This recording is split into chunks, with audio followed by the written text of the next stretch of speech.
नमस्कार। देश और दुनिया की तमाम फटाफट खबरों में आपका स्वागत है। खबरों के लिए आपसे निवेदन की यदि आपने हमारे चैनल को सब्सक्राइब नहीं किया तो कृपया करके आपके अपने चैनल को सब्सक्राइब कर लें। आप सब्सक्राइब करते हैं तो हमें हिम्मत होती है सही और सच्ची खबरें आप तक पहुंचाने की, वरना मीडिया में किस तरह की खबरें आपको दिखाई जा रही है। मीडिया में बताया जा रहा है कि ब्राजील मॉडल सामने आ गई है और उसने कहा है कि ये पागलपन है। बिल्कुल हो सकता है कि ये पागलपन है, लेकिन इसका जवाब राहुल गांधी देंगे या निर्वाचन आयोग देगा, इस पर आप अवश्य कमेंट करके बताएं, क्योंकि निर्वाचन आयोग के द्वारा यह फोटो इस्तेमाल की गई है या और किसी के द्वारा, जिसके द्वारा भी फोटो इस्तेमाल की गई है, ये उसका कार्य है, जवाब वो ही देगा। लेकिन मीडिया में इस तरह का माहौल किया जा रहा है कि जिस राहुल गांधी ने जिस ब्राजील मॉडल को सामने लेकर आए वह सामने आ गई और उसने कहा पागलपन है। उसको इस तरह से जोड़ा जा रहा है कि जैसे राहुल गांधी ने जिसका नाम लिया वह झूठे हैं राहुल गांधी। लेकिन इसका जवाब निर्वाचन आयोग को देना चाहिए कि ये मॉडल सामने आई तो इसके 22 नाम कैसे आ गए इस वोटिंग लिस्ट में, इसका जवाब या हलफनामा कौन देगा।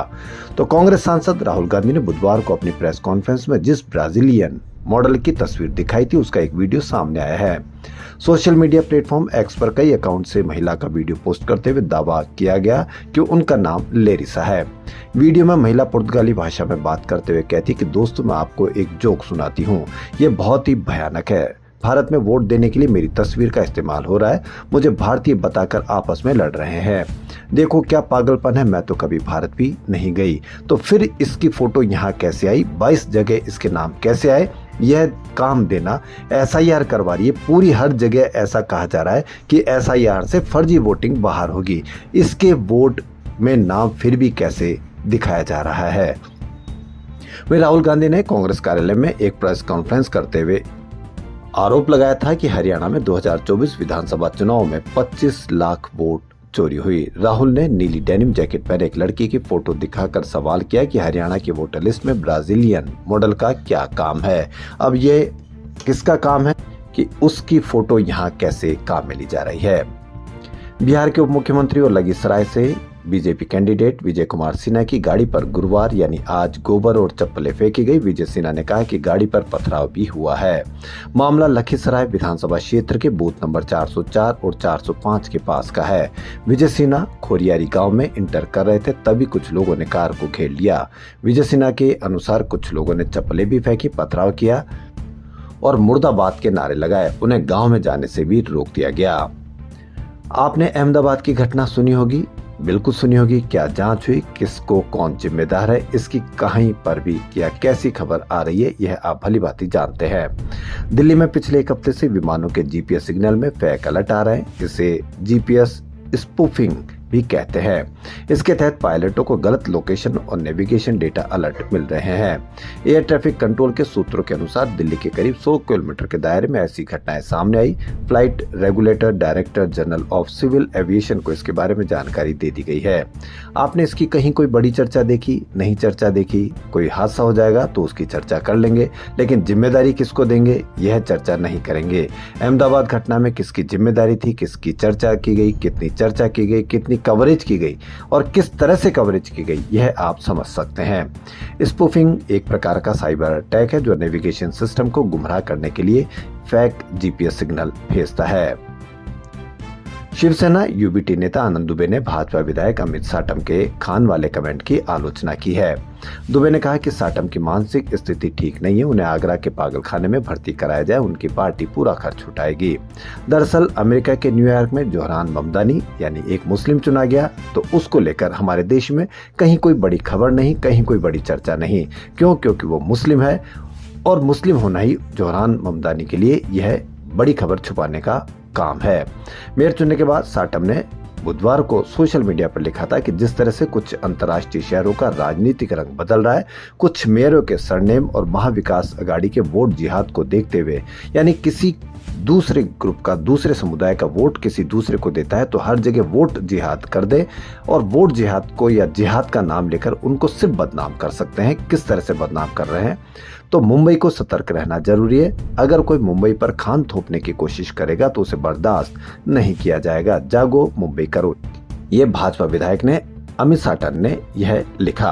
तो आनंद दुबे ने आगे कहा कि भाजपा हर समय हिंदू मुस्लिम करती रहती है, वह एक बात समझ ले, केवल एक मराठी हिंदू ही मुंबई का मेयर बनेगा।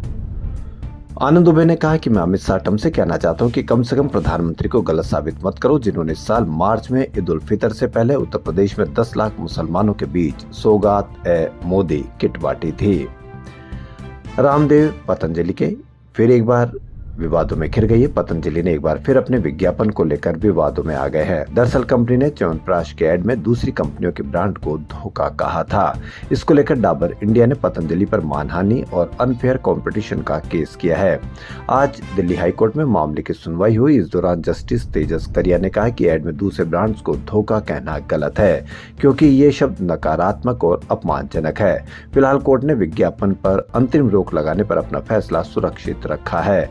जस्टिस तेजस करिया की बेंच ने पतंजलि के सीनियर एडवोकेट राजीव नायर से सवाल किए। कोर्ट ने कहा कि इनफीरियर शब्द इस्तेमाल कर लो ना, इसमें क्या दिक्कत है, ये तो विज्ञापन वाली बात का मतलब ही नहीं निकालता।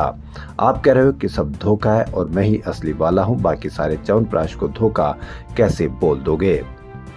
भारत ने 5 मैचों की T20 सीरीज में 2-1 की बढ़त हासिल कर ली है। चौथे T20 में भारत को 48 रनों से जीत मिली है। 168 रनों के लक्ष्य को पीछा करते हुए महज 119 रनों पर ढेर हुई ऑस्ट्रेलियाई टीम।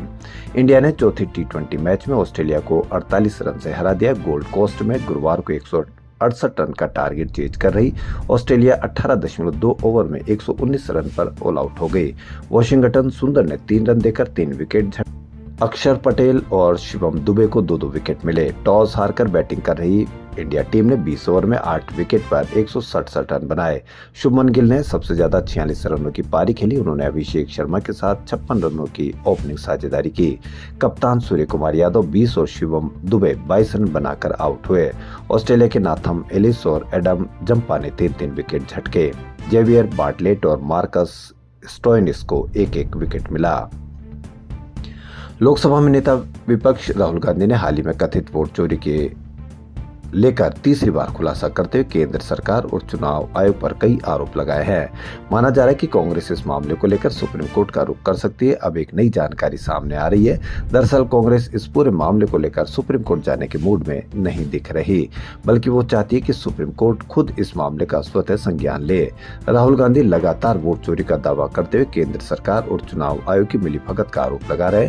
कांग्रेस कार्यकर्ता वोट चोर गद्दी छोड़ का नारा लगा रहे, लेकिन बीजेपी और चुनाव आयोग हर बार की तरह राहुल के दावों को भ्रामक बताकर सुप्रीम कोर्ट जाने की चुनौती दे रहे हैं। वहीं कांग्रेस ने तय किया कि सियासी क्षेत्र में उसका काम जनता और देश की संस्थाओं के सामने तथ्यों को रखकर उन्हें जागरूक करना है।